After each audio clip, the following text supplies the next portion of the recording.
Hello friends, welcome to Saira Learnings.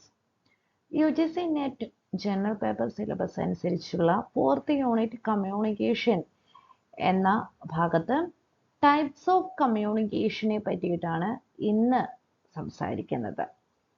Communication എന്താണെന്നും communication definitions എന്താണെന്നും കമ്മ്യൂണിക്കേഷനെ എങ്ങനെ ഹാൻഡിൽ ചെയ്യുന്നു എന്നൊക്കെയുള്ളത് ഇതിനു മുന്നേയുള്ള ക്ലാസ്സുകളിൽ നമ്മൾ ഡിസ്കസ് ചെയ്തിട്ടുണ്ട്.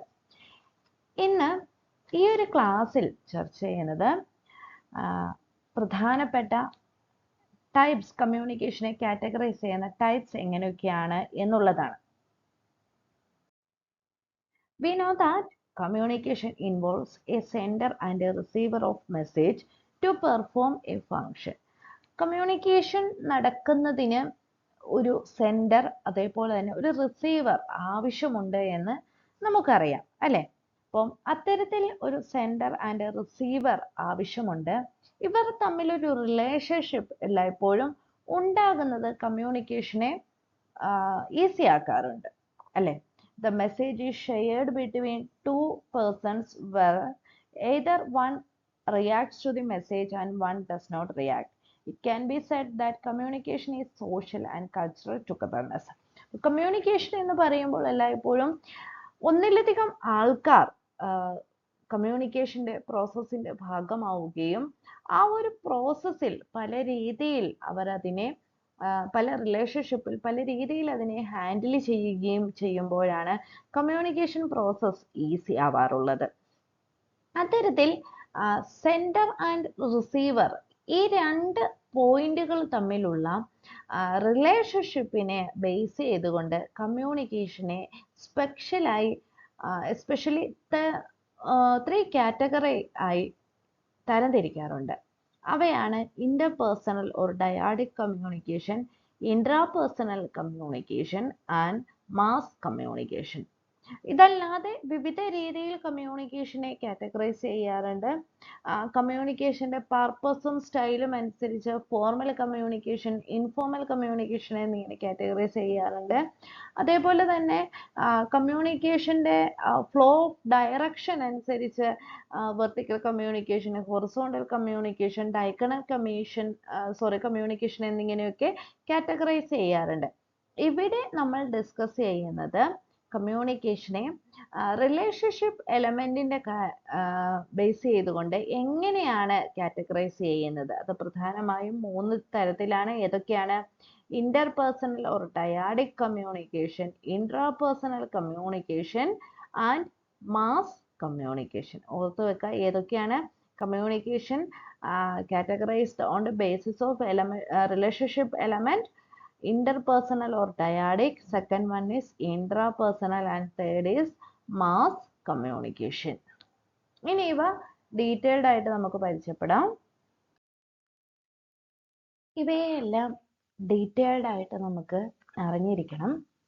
നെറ്റ് പരീക്ഷയ്ക്ക് പലപ്പോഴും ഇത്തരത്തിൽ ചോദ്യങ്ങൾ വന്നിട്ടുണ്ട്. First, interpersonal or dyadic communication. നമുക്കറിയാം ഇന്നത്തെ കാലത്ത് ഏറ്റവും അപ്ഡേറ്റഡ് ആയ കാലത്ത് ഇന്റർപേഴ്സണൽ കമ്മ്യൂണിക്കേഷൻ വളരെ കുറഞ്ഞു വരുന്ന ഒരു ഘട്ടമാണ് അല്ലേ? കോമൺ ആയ കുറെ ഗ്രൂപ്പുകളും അതല്ലെങ്കിൽ വെർബൽ കമ്മ്യൂണിക്കേഷനെ തന്നെ റിട്ടൺ ഫോർമാറ്റിൽ മെസ്സേജുകൾ അയച്ച് കൺവേ ചെയ്യുന്ന കാര്യങ്ങളുമൊക്കെയാണ് നമ്മൾ പ്രിഫർ ചെയ്യാറ് അല്ലേ? നമുക്ക് ഒരാളെ കണ്ട് അവരോട് സംസാരിക്കണമെന്നുണ്ടെങ്കിൽ ആ ഒരു ഓപ്ഷൻ ചൂസ് ചെയ്യുന്നത് വളരെ കുറവാണ്. എങ്കിലും മനുഷ്യരെ ഞാൻ നേരത്തെ പറഞ്ഞതുപോലെ മനുഷ്യനെ ഒരു സോഷ്യൽ ആനിമൽ എന്ന നിലയ്ക്ക് നിലനിർത്തി കൊണ്ടുപോകുന്നത് ഇന്റർപേഴ്സണൽ കമ്മ്യൂണിക്കേഷൻ ആണ്.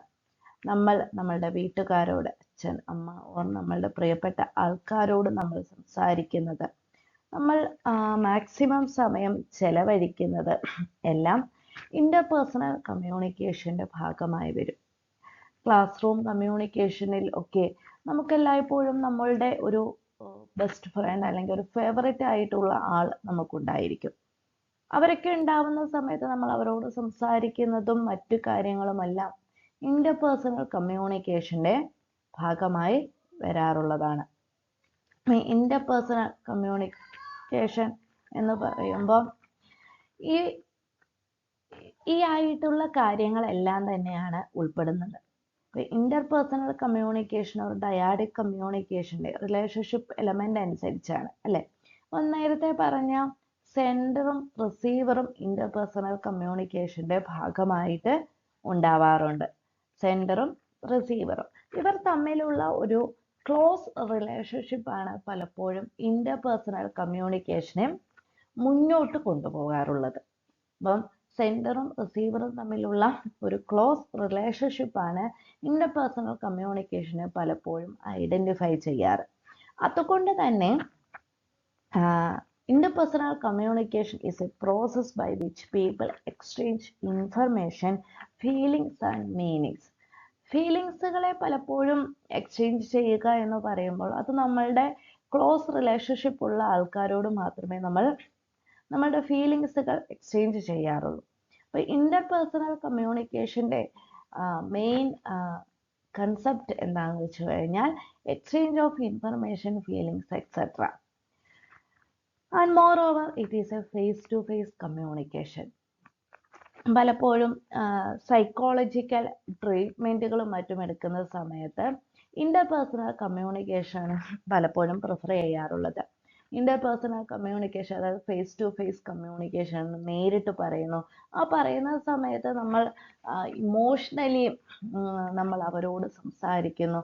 ഇത്തരത്തിൽ ഇന്റർപേഴ്സണൽ കമ്മ്യൂണിക്കേഷൻ എന്ന് പറയുന്നത് എല്ലായ്പ്പോഴും ഫേസ് ടു ഫേസ് കമ്മ്യൂണിക്കേഷൻ ആയിട്ടാണ് മുന്നോട്ട് വരാറുള്ളത്. It is not just about what is actually said but how it is said. നമ്മൾ എന്താണ് പറഞ്ഞത് എന്നതിനെ ഡിപ്പെൻഡ് ചെയ്തിട്ടില്ല, നമ്മൾ എങ്ങനെയാണ് പറഞ്ഞത്, നമ്മുടെ ഇമോഷൻസ് എങ്ങനെയാണ് മറ്റൊരാളിലേക്ക് കൺവേ ചെയ്തത്, നമ്മൾ പറഞ്ഞ അതേ ഇന്റൻഷനോട് കൂടിയാണോ ഓപ്പോസിറ്റ് നിൽക്കുന്ന ആൾ അതിനെ മനസ്സിലാക്കിയെടുത്തത് തുടങ്ങിയ കാര്യങ്ങളൊക്കെ ഇന്റർപേഴ്സണൽ കമ്മ്യൂണിക്കേഷനെ സ്വാധീനിക്കാറുണ്ട്. അപ്പോൾ ഇന്റർപേഴ്സണൽ കമ്മ്യൂണിക്കേഷനിൽ വളരെ വലിയ കാര്യങ്ങളൊന്നുമല്ല സംസാരിക്കുന്നതെങ്കിൽ കൂടി നമ്മൾ സംസാരിക്കുന്ന കാര്യങ്ങൾ ആ ഒരു ഫീലിങ്ങോട് കൂടി അവതരിപ്പിക്കാൻ സാധിക്കുന്നു എന്നുള്ളതാണ്.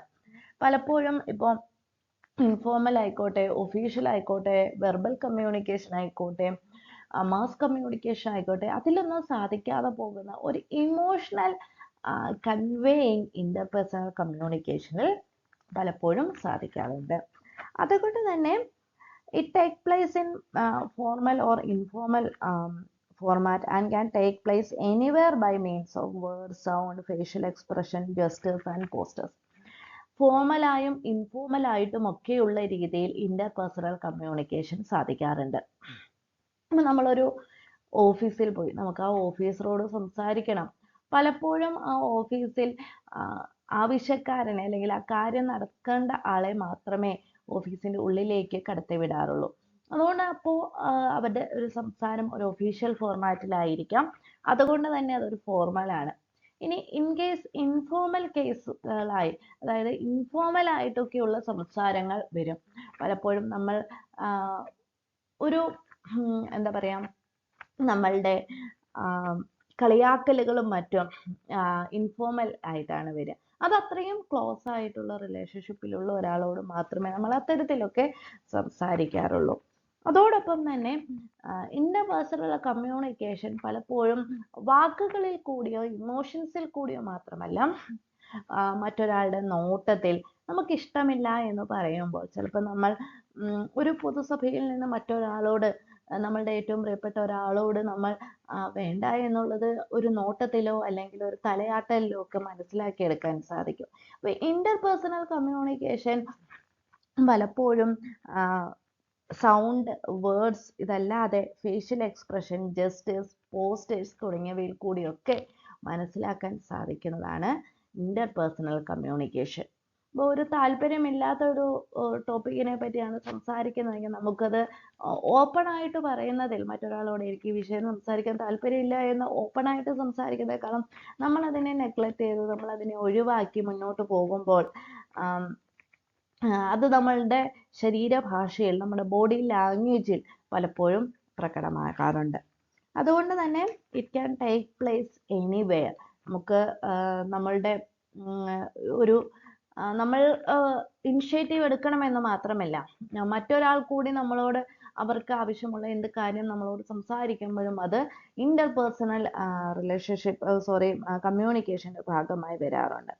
It is an ideal and effective communication because one can get an immediate feedback. നമുക്കൊരു ഇമ്മീഡിയറ്റ് ഫീഡ്ബാക്ക് ഇന്റർപേഴ്സണൽ കമ്മ്യൂണിക്കേഷനിൽ കിട്ടുന്നുണ്ട്. അതെങ്ങനെയാന്ന് വെച്ച് കഴിഞ്ഞാൽ നമ്മൾ രണ്ടു പേർ തമ്മിലാണ് സംസാരിക്കുന്നതെങ്കിൽ നമ്മൾ പറയുന്ന കാര്യങ്ങളെ മറ്റൊരാൾക്ക് കൃത്യമായി മനസ്സിലാക്കി അവർക്കത് തിരിച്ച് ആൻസർ ചെയ്യാൻ സാധിക്കുന്നു എന്നുള്ളത് തന്നെയാണ് ഇന്റർപേഴ്സണൽ കമ്മ്യൂണിക്കേഷന്റെ ഏറ്റവും വലിയ അഡ്വാൻറ്റേജസ് എന്ന് പറയുന്നത്. This type of communication depends on the mutual relationship between two partners in their status, communication role and skill.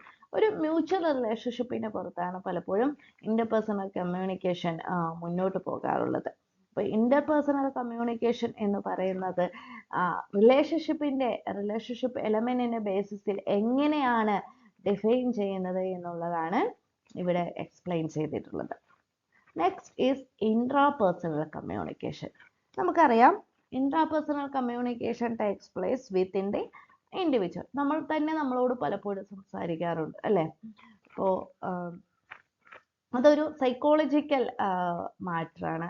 അതായത് നമ്മൾക്ക് സങ്കടം വരുന്ന സമയത്തോ നമ്മൾ പറയാതെ പറ്റാതെ പോയ എന്തെങ്കിലും ഡയലോഗ്സുകളോ നമ്മൾക്ക് നമ്മളെ ഒന്ന് മോട്ടിവേഷൻ ആക്കാൻ, അല്ലെങ്കിൽ നമുക്കൊന്ന് ഡൗൺ ആയി പോകുന്ന സമയത്ത്, അല്ലെങ്കിൽ നമുക്ക് എന്തെങ്കിലും ക്ലാരിഫിക്കേഷൻ ആവശ്യമുള്ള സമയത്തെല്ലാം ഇൻട്രാപേഴ്സണൽ കമ്മ്യൂണിക്കേഷൻ, മറ്റൊരാൾ അവിടെ അവൈലബിൾ അല്ല എങ്കിൽ നമ്മൾ നമ്മളോട് തന്നെ സംസാരിക്കുന്ന ഒരു കമ്മ്യൂണിക്കേഷനാണ് ഇൻട്രാപേഴ്സണൽ കമ്മ്യൂണിക്കേഷൻ എന്ന് പറയുന്നത്. It is meant to reflect oneself to clarify something. അതായത് നമുക്ക് തന്നെ എന്തെങ്കിലും ഒരു കാര്യത്തിൽ ഒരു ക്ലാരിഫിക്കേഷൻ കിട്ടുന്നതിന് വേണ്ടിയിട്ടാണ് ഇൻട്രാപേഴ്സണൽ കമ്മ്യൂണിക്കേഷനെ നമ്മൾ പ്രിഫർ ചെയ്യാറുള്ളത്. It is self orientation to know what is true or false, good or bad etcetera. നമുക്ക് പലപ്പോഴും മറ്റൊരാളോട് പറയുന്നതിൽ പരിമിതിയുള്ള ചില കാര്യങ്ങൾ ഉണ്ടായിരിക്കാം. അത്തരം കാര്യങ്ങളിലൊക്കെ നമ്മൾ തന്നെ അതിനെ ഒന്ന് അനലൈസ് ചെയ്യുന്നതാണ് ഇൻട്രാപേഴ്സണൽ കമ്മ്യൂണിക്കേഷനിൽ വരിക.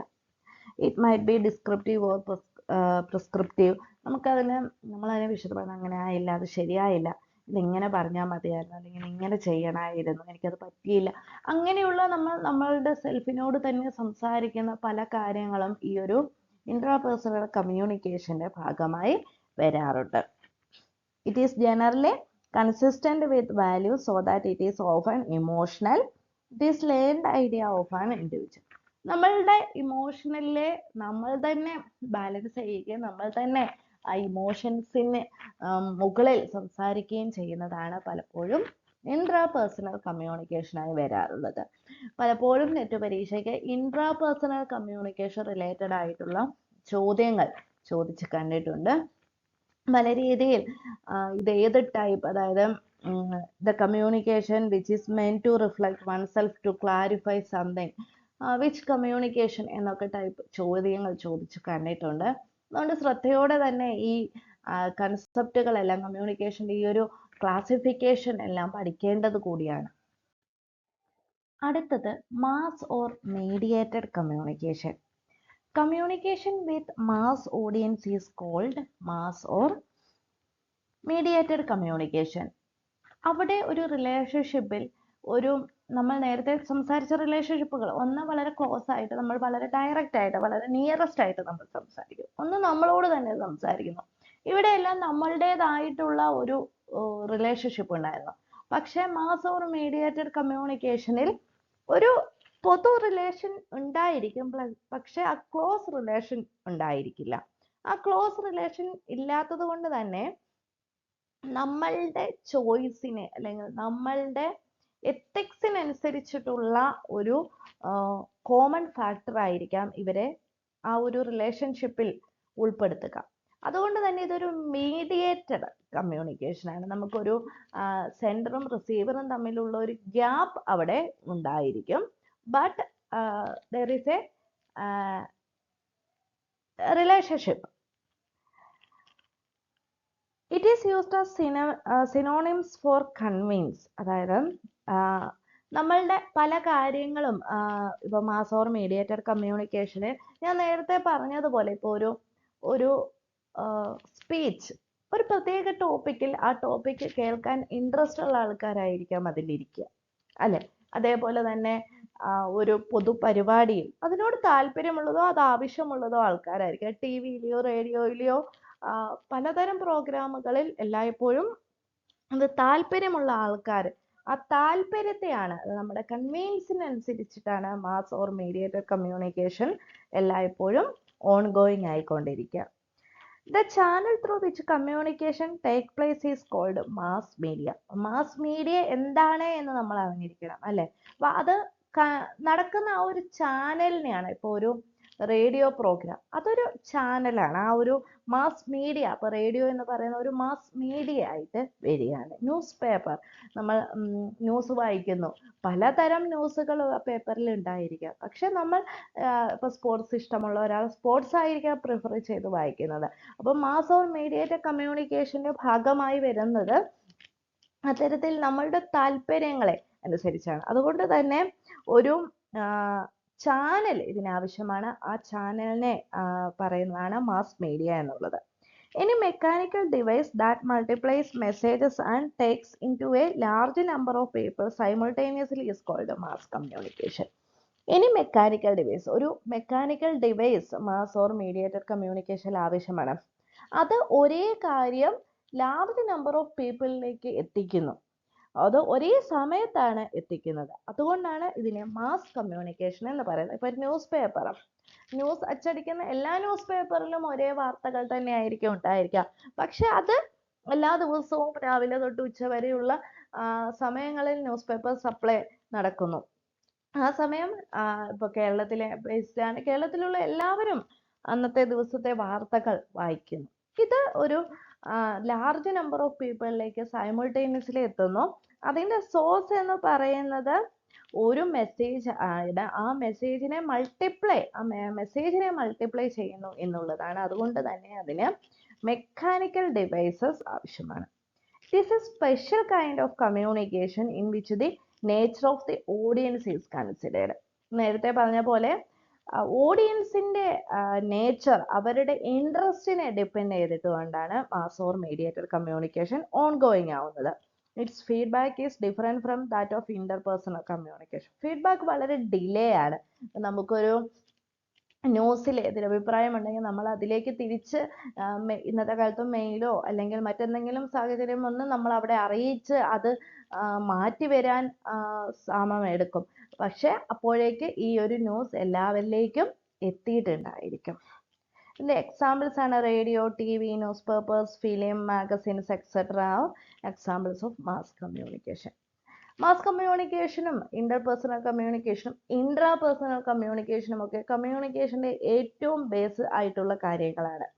ഈ കൺസെപ്റ്റുകളൊക്കെ അറിഞ്ഞുകൊണ്ട് വേണം നമുക്ക് കമ്മ്യൂണിക്കേഷൻ യൂണിറ്റിനെ ഇൻഡെപ്ത് ആയിട്ട് പഠിക്കാൻ. പലപ്പോഴും ഈ ഒരു സബ് ടോപ്പിക്കിനെയൊക്കെ റിലേറ്റഡ് ആക്കിക്കൊണ്ട് സെന്റൻസ് ടൈപ്പ്, സ്റ്റേറ്റ്മെന്റ് ടൈപ്പ് ചോദ്യങ്ങളൊക്കെ ഈ ഒരു യൂണിറ്റിൽ നിന്ന് ചോദിച്ചു കണ്ടിട്ടുണ്ട്. അതുകൊണ്ട് കൺസെപ്റ്റ് വൈസ് ശ്രദ്ധയോടെ തന്നെ പഠിക്കുക. അതിന്റെ ഐഡിയ എന്താണ്, ഇപ്പൊ മാസ് കമ്മ്യൂണിക്കേഷൻ ആയിക്കോട്ടെ, ഇൻട്രാപേഴ്സണൽ, ഇന്റർപേഴ്സണൽ കമ്മ്യൂണിക്കേഷൻ ഏതുമായിക്കോട്ടെ, അതിന്റെ ബേസിക് കൺസെപ്റ്റിനെ ആദ്യം മനസ്സിലാക്കി വേണം നമ്മൾ മുന്നോട്ട് പഠിക്കേണ്ടത്. അതുകൊണ്ട് തന്നെ എല്ലാവരും ശ്രദ്ധയോടെ പഠിക്കുക ഈ ഒരു കൺസെപ്റ്റുകൾ. ക്ലാസ് ഇഷ്ടമായെന്ന് കരുതുന്നു. അടുത്ത ഒരു വിഷയവുമായി വീണ്ടും കാണാം. എല്ലാവർക്കും താങ്ക് യു.